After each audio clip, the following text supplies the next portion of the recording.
Welcome to Ladies of Another View on Beck. We are doing our summer destination series, and boy, you aren't going to want to miss this. We are going to talk about Lake Metigoshe. It is one of the most beautiful places in the nation. In the world, shall I say. We're going to talk about the history. We're also going to visit with somebody from the state park. We're going to talk to someone from the ski nautiques. We are going to talk about some of the history regarding the Native American culture, and Bennett Breen is going to join us. And then we're going to talk to Trudy, and she'll tell you why you should come here, like right now. Anyway, I want to welcome Les Turner to the show. Welcome to the show, Les. Thank you, Mary. You know, when I started talking or researching Lake Metigoshe, your name kept popping up that you're a great historian of the area. So let's just jump right in and tell me how this area was basically founded and how it came to be. Well, this area is basically the remnants of the last glacial age, the Wisconsin Glacier. And as it receded, it left a series of, they call them dead ice moraines. And the Turtle Mountains is one of those. There are also some found in the south central and the southeastern part of the state. The Turtle Mountain area is different in that it's more highly wooded than the others. Now these moraines contain a lot of lakes and ponds and sloughs and so forth. Lake Metigoshe, or as our good friends to the north, the Canadians call it, Metigoshe, which is probably a truer pronunciation of the word Métis. So, is the largest lake in the Turtle Mountains. It's an unusual lake for those who could see a picture of it because it's very irregularly shaped, and therefore it plays to be a much bigger lake than you would think by the actual area. It's only, according to the state, it's only about 1,550 acres. Approximately 20 acres of that lies north of the border in Canada. So this is considered a border water area. And a lot of people say international waters, so let's correct that terminology. Well, international water means if you were from England or Spain or something, you could eventually get your ship in. It'd be pretty hard to do that here. So this is commonly referred to across the country as, not commonly, but legally as border water. And there are a lot of rules and regulations that are named border water. So. All right. So you had talked about the different names. You said Metigoshe, and that's from the Métis Native Americans in Canada? Métis. Métis. All right, but there's also some history with the North, or I should say the Native Americans in North Dakota. Tell us that history. Well, I don't know much about that per se, but as far as in this area, the early settlers and members of the Chippewa Nation were the first in this area, and the early settlers called us Fish Lake because it was teeming with fish. The Chippewa Nation had the name Metigoshe, or some variant of it, which means actually clear water surrounded by oaks. Now another nation, the Sioux, had a different name. They called it Washigum, which basically meant Oak Lake. That part of that name still sticks around as the outlet of the lake. There's a creek, and that is referred to or is called Oak Creek, and that flows down through the hills and through Bottineau into the Souris River, back into Canada, and ends up in Hudson Bay. Wow. So this lake is technically connected to Hudson Bay. In a roundabout way, yeah. It's good. Do you suppose that's where the fur trappers route, or that's the route they took? They came through like up around Portage La Prairie, and there was a trading route. The early Indians, Native Americans, I should say, and fur traders had. It went from around Portage La Prairie and near Winnipeg. It would circle the skirt the west edge of the Turtle Mountains, and they would go down and they would trade with the Mandan, Hidatsa, Rikawa, the Grove ends down in the Mandan area, through the Mandan area. So now the lake itself, like I said, is it's not a deep lake. Average is only a little over 11 feet. The deepest is about 25 or so, but has 27.6 miles of shoreline, and in early part of the late part of the 18th century, the early trappers and settlers started coming in, and one of them, a man by the name of James Dawson, was promoting the name Metigoshe. And through his promotions and some others, it became more of a generally accepted name. But there are some early maps that even designate it as Fish Lake. So now the lake itself has basically two lakes. There's a north part and a south part. And originally it had 6 islands on it. During the Depression or the dirty 30s, a kind of a causeway was built to connect to one of the islands, and then a bridge was built across to connect it. So for the first time, they had a way to get all the way around the lake. Oh, that's by interesting. road. So, wow. And so as far as the lake itself, I know it has fish in it. Do they stock that lake, or is it all natural? well, no, the Game and Fish does do some stocking here, but they have basically considered it a recreational lake. So a lot of their effort, their main focus is on like Devil's Lake and Lakes Sakakawea and some of those others like that. But they do some stocking here, but it's mainly considered a recreational lake at this stage. So. Certainly. And a lot of people, there's housing all around, and it's about 50% that people live here year round? Oh, no, No? not that high. In this day and age, and of course, a lot of them end up being going south for the winter, but I think it was in 1932, the state said there were 71 cottages or summer homes up here. Today, it's 900. Wow.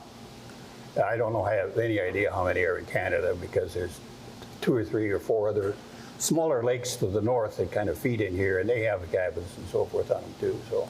All right. So we are just about out of town, or out of time. I'm out of town. Anyway, there's many, many lakes in the area, and that's just from the glacial age. That's great. Right. And so it's just amazing. Is there one last thing that you'd like to leave our viewers with? Well, it's just that if you haven't experienced the area, it's a really a good place to come. The highlight is usually the July 4th weekend. The local water ski club puts on a show, and then the Improvement Association has a fireworks display they shoot off from what used to be Park Islands, Masonic Island on North Lake. Okay. And it's quite a sight to see, because there are hundreds of pontoons and boats and on both parts of the lake, and it's really a spectacular show. Got it. All right. And I want to thank you for joining us, but I do want to point out that this book is called Lake Metigoshe. You can get it right in Bottineau at Spectrum. And it's very informational, because there's no way we could catch it all in 9 minutes. We will be right back after this on Ladies of Another View on Beck.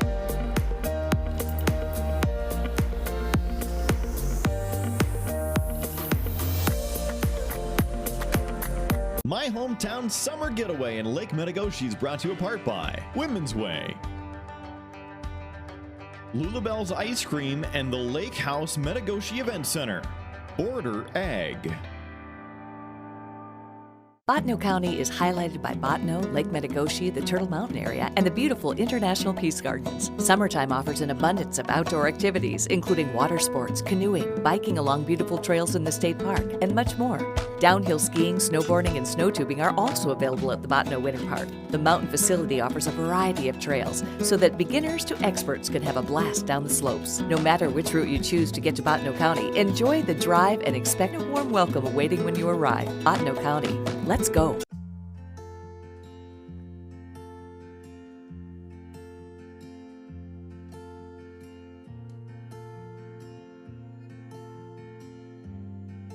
For women who give their all for others every day, it's easy for self-care to get lost in the shuffle. Regular breast cancer screenings save lives. Take care of your loved ones by taking care of your health. Talk to your healthcare provider about a breast cancer screening today. Introducing the Bucks Fan Finder Ticket Giveaway.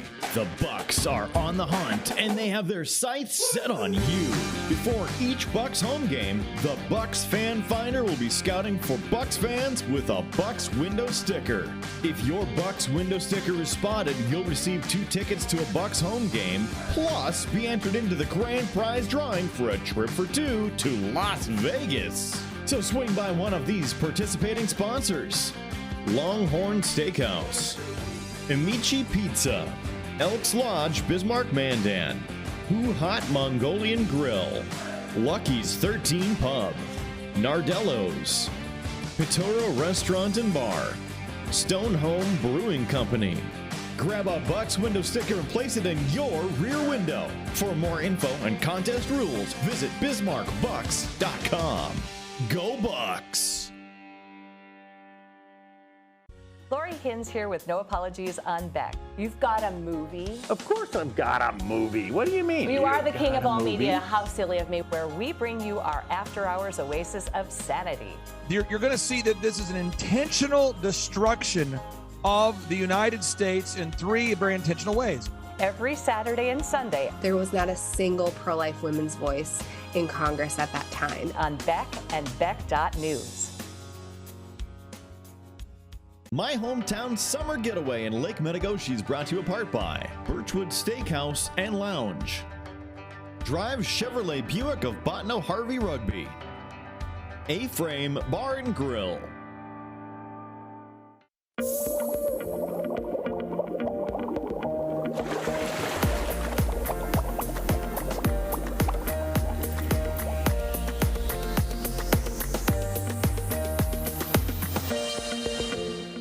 Welcome back to Lake Metigoshe here in, say, the Turtle Mountains.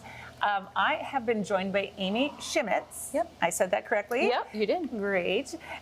And she is for lack of better words, you work at the state park. I'll let you explain what you do. Sure, I'm the Outdoor Learning Center coordinator at the Lake Metigoshe State Park, and basically my job is to teach people about the recreational opportunities we have at the state park, a little bit about the history and the culture of the state park, as well as the biological aspects and the natural resources.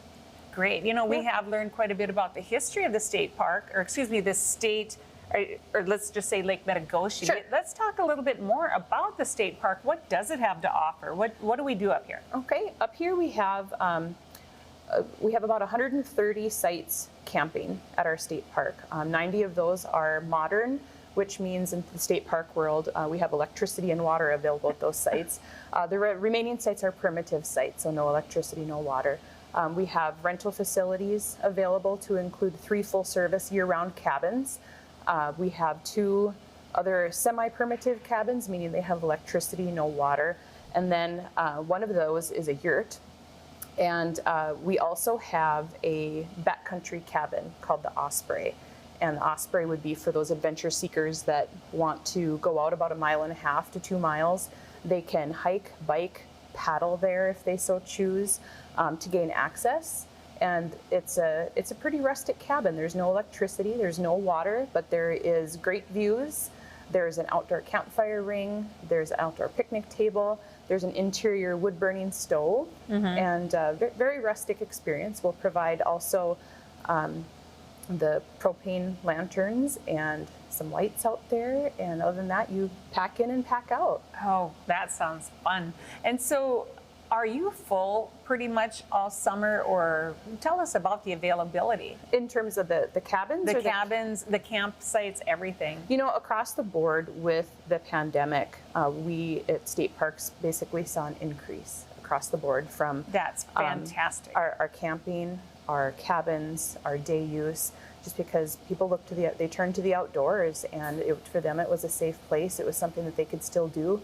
The outdoors was never closed, and recreation was still something that they could do. So we did see an increase in our camping nights. We saw an increase in our facilities as well. Something that Lake Metigoshe did is we incorporated Wi-Fi into our full-service cabins, so people could continue to do their distance learning, and they could continue to work from home while visiting on the a road state park. Yeah, exactly. Oh, that's really good. At first I was thinking, I don't know if I like that, but it's like actually really good, because then people can, if dad or mom is working, they can do it right from the campsite and not have to worry about going to work and take more time with the family. Yep. So in addition to our camping and our overnight rentals, we also have over 12 miles of multi-use trails. In the summertime, there's hiking and biking involved. We have geocaches that are out on those trails as well. In the wintertime, we groom for cross-country skiing, as well as you can snowshoe as well. We also, in recent years, just got ski shoes. So it kind of combines the sports of skiing with snowshoeing. It's the best of both worlds. So we also have that available as well. Oh, for fun. All right. So other than the camping side of it, do you do day camps for kids? I do. Any projects or programs? Yep, we started day camps, I believe it was in 2018. I thought about my own family, and the age group that kind of works out the best is that age where they don't really need care, they need entertainment. And so we're able to offer those day camps. We started them a few years ago, and we limit it to 12 to 14 participants, and it's amazing. They fill up within a few minutes sometimes. And we focus on outdoor recreation and environmental education. They go from 9 o'clock in the morning till 4 o'clock in the afternoon, and we make sure the last bit of the day we get to go over to the beach and have some fun playing in the sand and splashing in the water while we wait for moms, dads to come pick them up. And it's really been a great thing for everybody. Perfect. Yeah. So then we just have a couple minutes left. Why don't you tell me the history of the park? When was it started? Yep. The state park came to fruition as a result of the FDR's New Deal programs. The area long before this era was always known to kind of have that recreation mecca to it. And in 1934, the preliminary work was done to start basically a camp that they'd be able to have gatherings at. There was nothing like it at that time. So in 1934, engineers and architects got together to kind of lay it out. And about a year later, the Federal Emergency Relief Administration funded the program, where initially there were 10 workers on site, and within a year, the number of workers grew, of course, but within a year they had, the main focus was a lodge and dorms, and the adjacent kitchen and dining hall was built. And then for the next couple of years, it kind of went into a time of uncertainty. It ended up being transferred to the National Park Service for a little while, and it went back to, in 1936, after FARA was dissolved, it went back to the state underneath the North Dakota State Historical Society. And that was actually the governing agency for our state parks at that time. And in 1937, Governor Langer dedicated, and actually the legislation made it into a state park. And there wasn't a lot, it was nothing like it is now. There was no trails and campground loops and things like that. So in 1938, another program was utilized. It was the Works Progress Administration, and they went back and they repaired some of the buildings, and they established more of the roads. And later on in the 70s, the Washegum Campground was made, and a few years later, Made of Moonshine was developed, and that's the other loop of the modern campground. And what I find interesting is you look at the Washegum, it's all back in sites. It's a lot smaller sites, and a few years later, it's almost like people knew where this industry was going, and so the sites are bigger. They're pull-through sites. I mean, you think about camping in the 60s, what did that consist of? A station wagon and a tent. Exactly, and a cooler. And so as time went on, they got campers, and those campers got bigger. And with the addition of that second loop, people realized that. Right, right. Okay. It's interesting to look at. Well, we've simply run out of time, but if you're bored this summer, even if you're not bored, even if you're busy, you come up to Lake Metigoshe and check out the state park. Yep. All right, I want to thank you for joining us. Yeah, thanks for having me. Amen. And we're going to take a break, and we'll be right back after this at the Summer Destination Series coming out of Lake Metigoshe.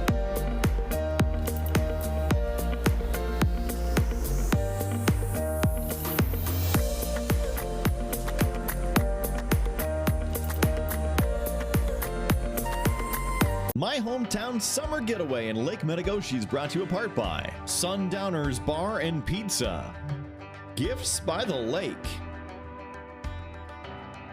Botano Current. Introducing the Bucks Fan Finder Ticket Giveaway. The Bucks are on the hunt and they have their sights set on you. Before each Bucks home game, the Bucks Fan Finder will be scouting for Bucks fans with a Bucks window sticker. If your Bucks window sticker is spotted, you'll receive 2 tickets to a Bucks home game, plus be entered into the grand prize drawing for a trip for 2 to Las Vegas. So swing by one of these participating sponsors: Advantage Appliance, Simonson Station Stores North Bismarck, Swing Away Indoor Batting Cages Mandan, Action Motorsports, Fried Bread Mamas in Gateway Mall, Dakota Nuts and Candy, Bisman Local Food Market, Abra Auto Body Bismarck Mandan. Grab a Bucks window sticker and place it in your rear window. For more info and contest rules, visit BismarckBucks.com. Go Bucks!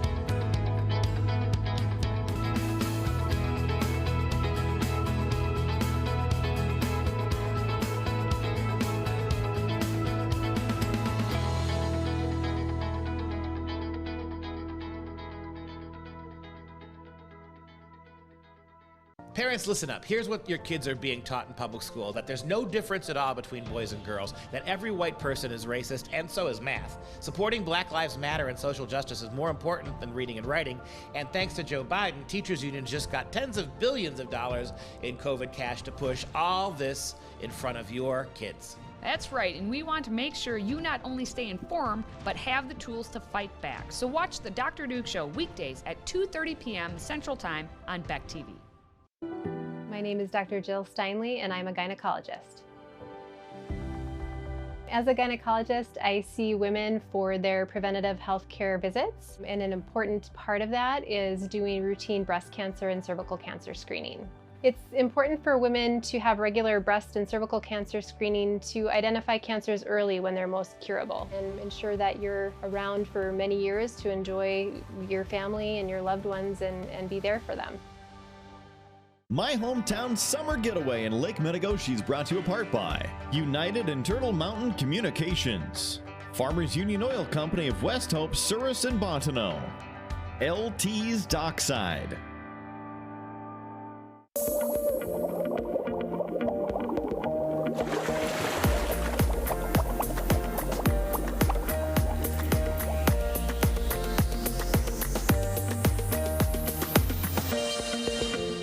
Welcome back to Ladies of Another View on Beck at our summer destination series. So now we are going to hop right over to talk to Gabriel. He is with the Ski Nautiques. So Gabriel, why don't you tell us a little bit about the history of Ski Nautiques? Well, we've been around for 60 plus years, and what's kind of unique about us is that it's mainly ran by kids, or all by kids.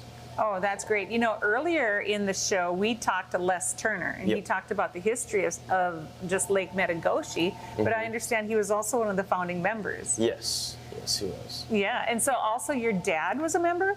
Yes, he was a member. Okay, and so I understand, too, that he's kind of famous around the world. You want to tell us about that?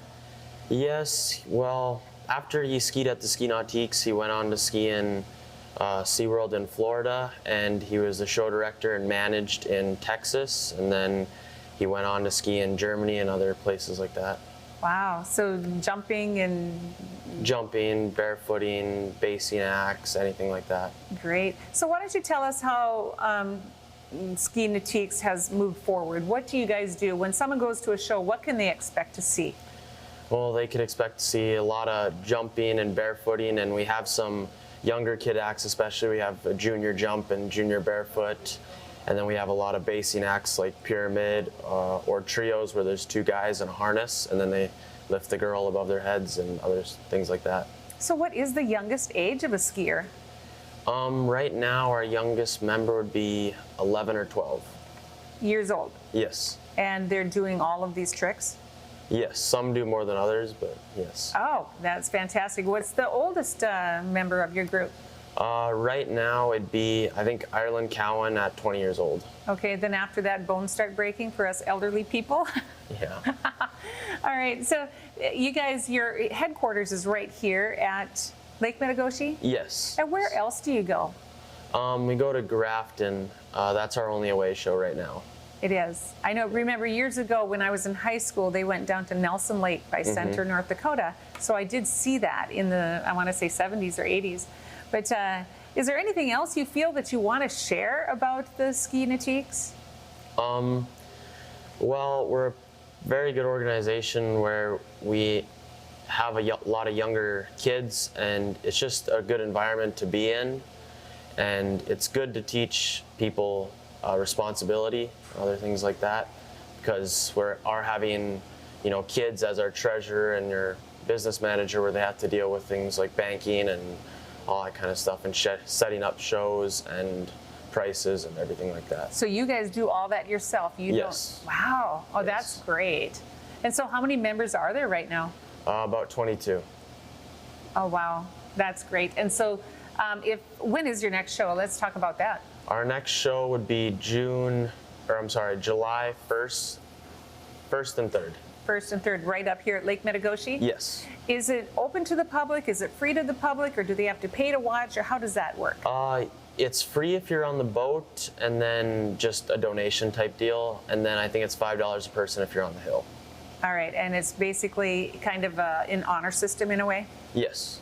Great. All right. Anything else you want to share? No, I think that's it. Awesome. Well, I do want to thank you for joining us today. Yeah, thanks for having me. Great. And check out the Ski Natiques at Lake Metigoshe, and we'll be right back with Bennett Green on Ladies of Another View on Beck Summer Destination Series.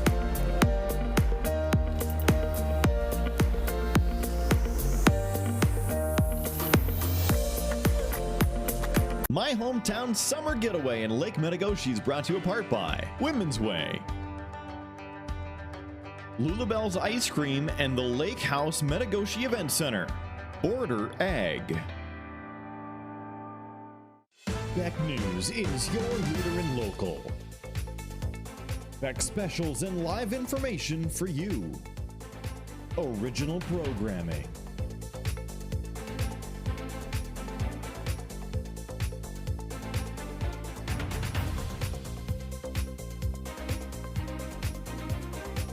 Exclusive local sports. Beck is local for you. Uncensored topics and uncensored opinions.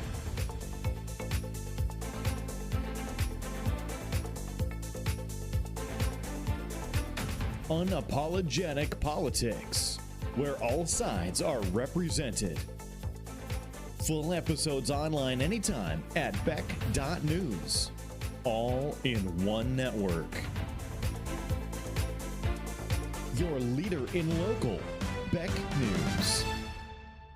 My Hometown Summer Getaway in Lake Metigoshe is brought to you apart by Birchwood Steakhouse and Lounge, Drive Chevrolet Buick of Botno Harvey Rugby, A-Frame Bar and Grill. We're the Ladies of Another View. You think about the kind of person who is stupid enough to think that they can raise a tiger. Bringing you our take on local issues. Off your shirt. Sunburn, you better take care when you can't stand to sit down in your favorite chair. Views you won't see anywhere else. And it's like a river wearing down sharp stones and softening them up. Catch us weekdays at 4:30 Central on Beck News and online at beck.news. My Hometown Summer Getaway in Lake Metigoshe is brought to you apart by Sundowners Bar and Pizza, Gifts by the Lake, Botno Current.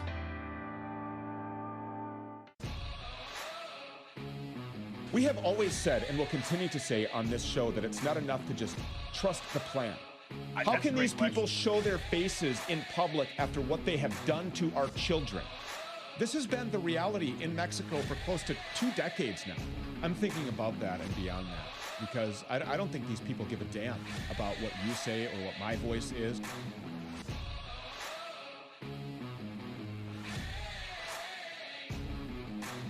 My Hometown Summer Getaway in Lake Metigoshe is brought to you apart by United and Turtle Mountain Communications, Farmers Union Oil Company of West Hope, Souris, and Bottineau, LT's Dockside.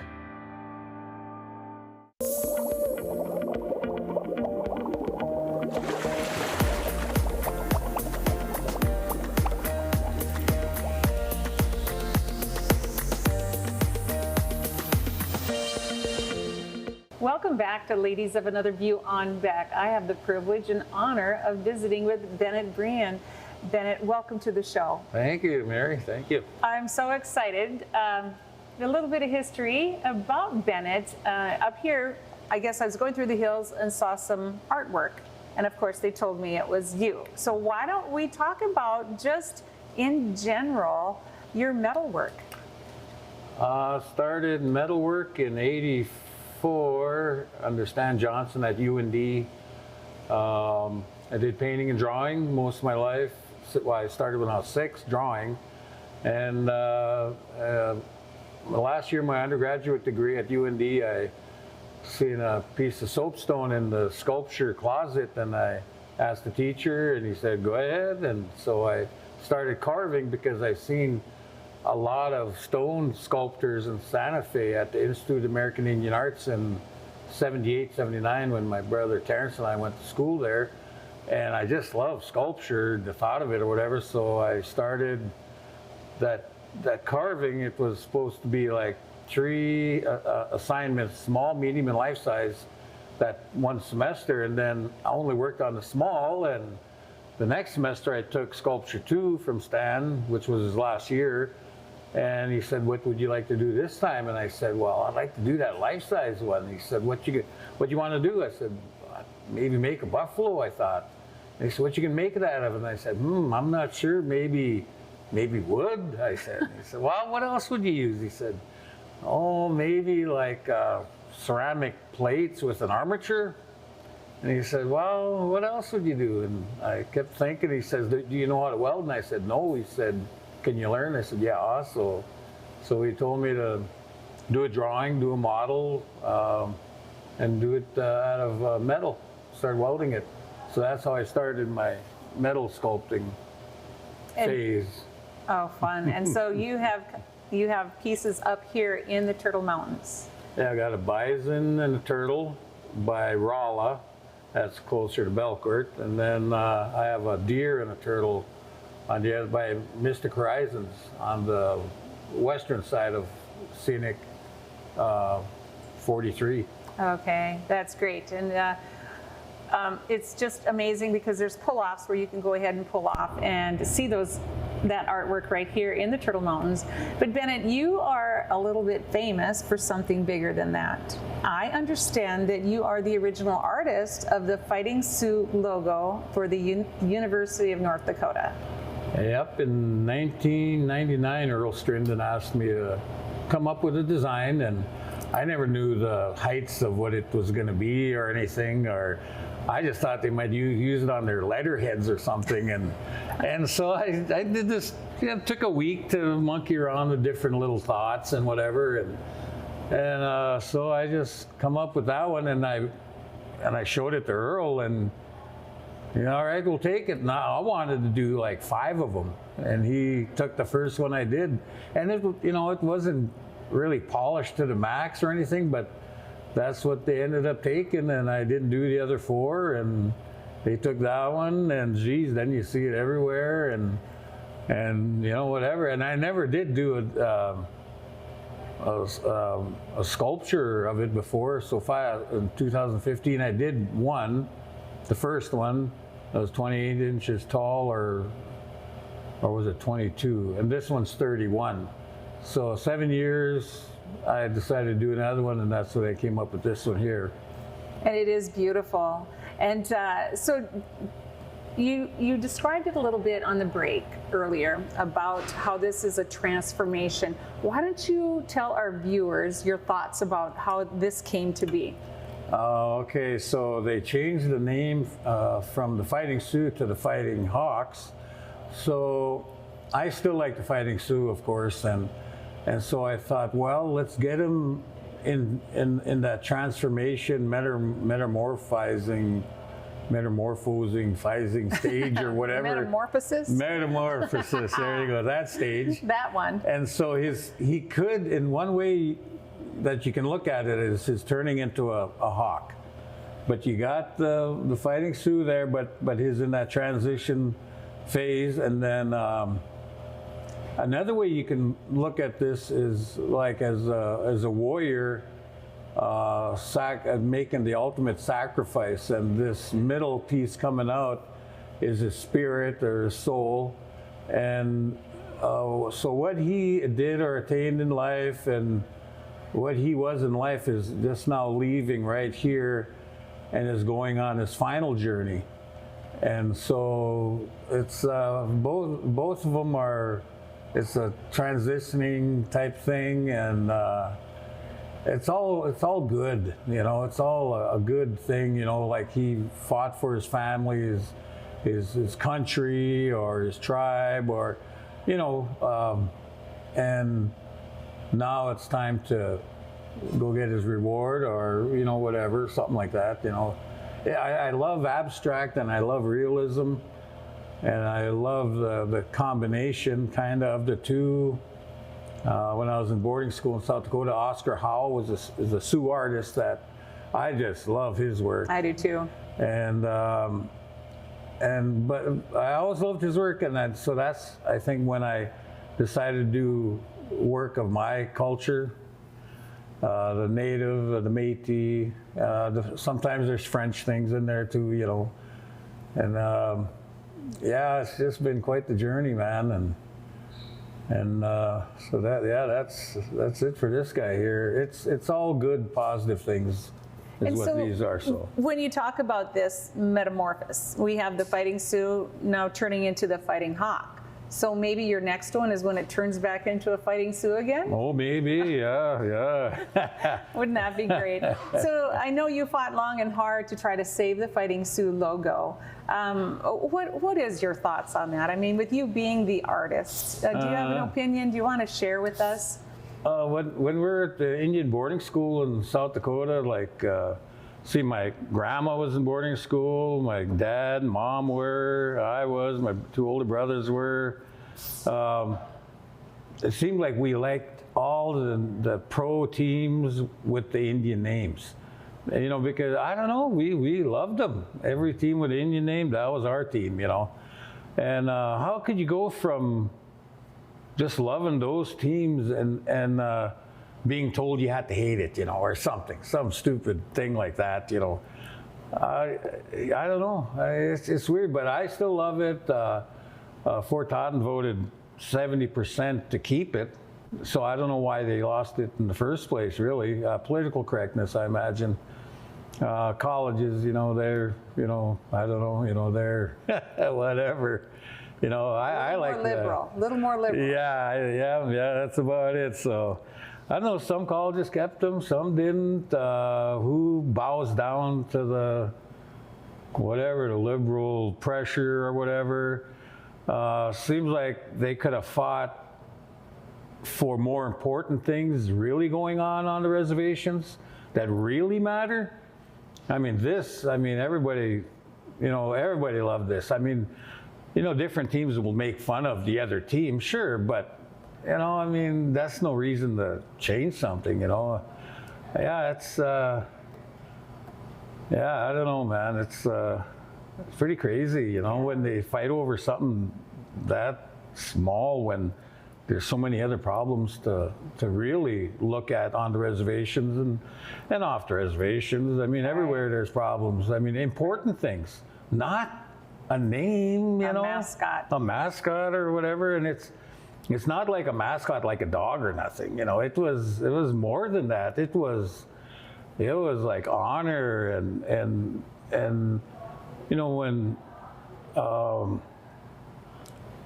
you know, the Boy Scouts wouldn't have centered a lot of their stuff around the natives if they didn't think it was worth centering their organization around.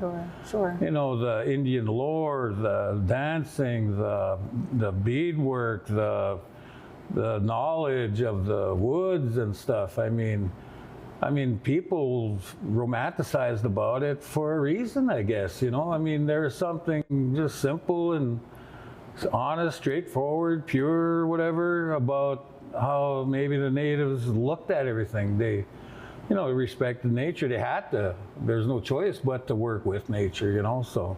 Sure. So, I mean, all these native images I love.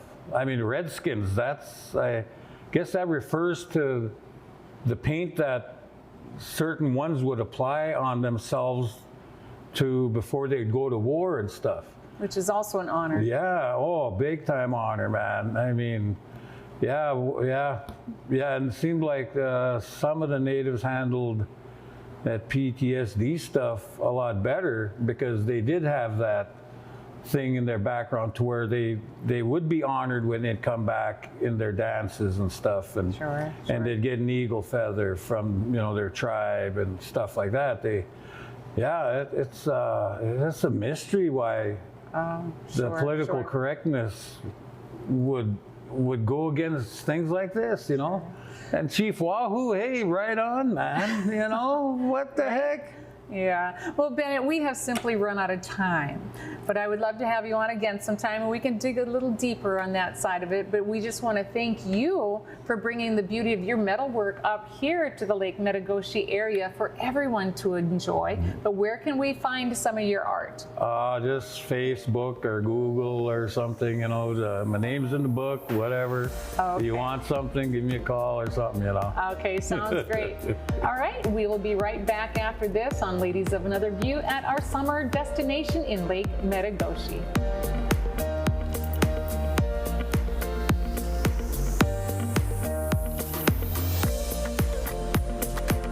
At Star N Bank, we think having choices is important, so you can choose the products that are right for your life. What are you waiting for? Explore the possibilities today at starnbank.com. We're the Ladies of Another View. You think about the kind of person who is stupid enough to think that they can raise a tiger. Bringing you our take on local issues. Off your shirt. Sunburn, you better take care when you can't stand to sit down in your favorite chair. Views you won't see anywhere else. And it's like a river wearing down sharp stones and softening them up. Catch us weekdays at 4:30 Central on Beck News and online at beck.news. Lori Hins here with No Apologies on Beck. You've got a movie. Of course I've got a movie. What do you mean? You are the king of all movie? media. How silly of me. Where we bring you our after-hours oasis of sanity. You're going to see that this is an intentional destruction of the United States in three very intentional ways. Every Saturday and Sunday. There was not a single pro-life women's voice in Congress at that time. On Beck and Beck.News. Free tickets to a Bismarck Bucks indoor football game? How? Go to your app store, type weather on Beck News app, hit search, install the app to your Android or Apple device to get personalized forecasts, weather alerts, road conditions, Beck Weather Insight exclusively for you. Then click the Bismarck Bucks free tickets banner anywhere in the app, fill out the information, and submit. You get free reserved seating tickets to a Bismarck Bucks football game from Beck Weather. Parents, listen up. Here's what your kids are being taught in public school, that there's no difference at all between boys and girls, that every white person is racist, and so is math. Supporting Black Lives Matter and social justice is more important than reading and writing, and thanks to Joe Biden, teachers unions just got tens of billions of dollars in COVID cash to push all this in front of your kids. That's right, and we want to make sure you not only stay informed, but have the tools to fight back. So watch the Dr. Duke Show weekdays at 2:30 p.m. Central Time on Beck TV. We have always said, and will continue to say on this show, that it's not enough to just trust the plan. This has been the reality in Mexico for close to 2 decades now.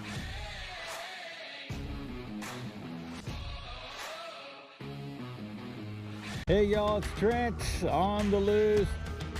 Travel the country with Trent on the loose, and we'll find those interesting human interest stories behind the people that bring us the efficient food supply. Trent on the loose. Today's the day to go farther with a partner that provides you innovative solutions for your own personal financial future. Explore the possibilities today at starandbank.com.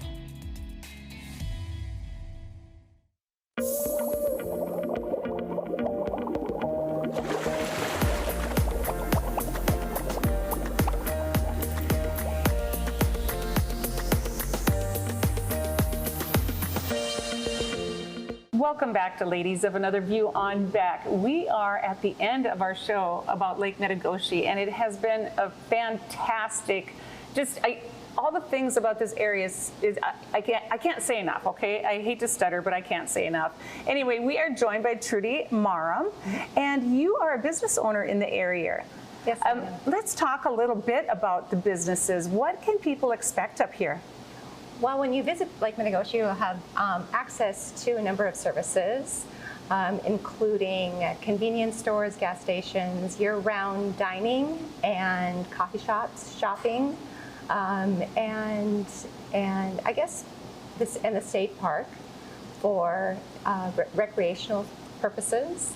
And you have we have a number of activities that go on around here, and some of them seasonal, but mostly year-round. So at any time that you visit, there's something for everyone. So basically, I mean, yes, it's a lake, it's a resort area, but about 50% of the homes are year-round homes. That's correct. And are there places that a person can rent up here? There are. We have a hotel that is centrally located in the higher business sector area. And we also have at State Park, there are cabins, yurts available for rent. And there are quite a few bed and breakfasts and condominiums that are available as well. Oh, that's great. And then, so like the yurts, they can rent those all year? There is one yurt at State Park, and it is available year-round. And it's really great even in the winter because they have a wood stove on the inside. And then with the yurt, if nobody knows, is that it has an open visible top so that you can see the sky at night. Sure. And so we did learn a little bit about the history earlier in the show, but right now, this time of year, of course, it's summer. What would you recommend for summertime? If someone were to visit here during the summer, there is boating, fishing, canoeing, kayaking, water skiing. We have an 8-mile hiking, biking trail that goes around the lake that's very scenic. We also have bird watching, and it's a great time for photographers as well. Oh, yes. And right now it is June, so it's called Moon of the Popping Trees in the Native American culture. And so, it's just kind of interesting because of the trees. You have cottonwoods, you have oaks, you have the evergreens. I mean, just talk about the landscape around here. The landscape is, well, we're seated in the Turtle Mountains. And so it is hilly, and so some of the hiking trails, they do have an incline to them, so it's a good workout, as well as there are some flat areas too that it's easy for bicyclists to just take in the scenery. We do have the trees that you mentioned, as well as birch and ash, and so just recently we've had Orioles visit, so it is it's really pretty time, and this year, because the lake is up, we've had loons visit, and they haven't been around for a while. Oh. So it's a great area for sightseeing, as well as just to bring the family and enjoy it. And then you also have some scenic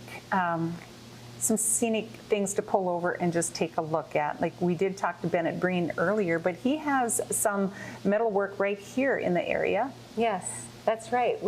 You'll find Lake Metigoshe right off of Scenic Highway 43. And it starts on the west side and it comes up the hill into the Turtle Mountains. And then you'll come across his steel statue of the deer and mountains and the turtle, and it welcoming you into this area. And then as you follow the Scenic Highway, you'll have Mystical Horizons on the north side. And Mystical Horizons is North Dakota's 20th century Stonehenge. And it is quite phenomenal. And from there, it's a year-round visit. We visit a group of people, or even just everybody's welcome to visit there during the spring equinox, the fall equinox, and the winter and summer solstice. Great. And so I understand that it's placed directly so that on that day of the solstice, the sun will shine on your chest? it is. The stones are situated as such where you can look straight ahead through the stones and see the sunset. Oh, that's beautiful. Yeah. Just what a magical place it is up here. It really is. And so then in the winter, talk about snowmobiling or cross-country skiing. What can we expect in the winter? We have a number of fishermen who like to come up in the winter and do ice fishing for our bluegill population, as well as we have pike and walleye. And so sometimes it's kind of challenging for them to chase the fish around the lake and find where the currents are. We also have 170 miles of snowmobile trails that are maintained by our local snowmobile club, as well as cross-country skiing, snowshoeing, and downhill skiing at the Botno Winter Park. All right, and then, people talk about Lake Metigoshe. It's one big lake, but there's kind of a North Lake and a South Lake, but they are joined. Yes, they are. So tell us about that. Well, the Lake Metigoshe also is international. It does go into the north side of the lake does go into Canada. And so kind of like right at the Narrows, there's a narrow area, road and a bridge that you pass over, and then that's where you see the North and the South Lake. And then the bridge you can go under, and that's how you access both sides. Oh, wonderful. Yeah. It's just amazing. When I'm driving around on the highway, there are lakes everywhere. So it's not like it's just Lake Metigoshe. Correct. How many lakes are in the area? I don't know the exact number of that, but quite a few. So I was talking about the scenic Highway 43, and along there is Twisted Oaks, where it's equestrian riding trails back there. It's multi-purpose as well, so that ATVs and hikers and bicyclists can go on there. Strawberry Lake, which is also good for trout fishing, and then we have Loon Lake, Long Lake, and Boundary Lake, and they're all good for fishing as well. And that's along Highway 843, and on the opposite end is another steel statue of the bison. Oh, wonderful. So now tell us about your 4th of July, because that's a big deal up here. Yes, summer is full of events and different venues. And actually this month here in June, we do have a car show that is held at the local drive-in. And then that leads up to our 4th of July weekend. And we have on the 3rd of July, there's always a ski show by North Dakota's only water ski club. And they did their first show in 1958, so they've been around for a while. And so on July 3rd, they have one of their 3 shows. And then following the show, there is a local band that plays on the lake shore, and then boats will park out in the water to listen to them. And then following that, we have a very large fireworks show off of one of the islands, and it's quite phenomenal.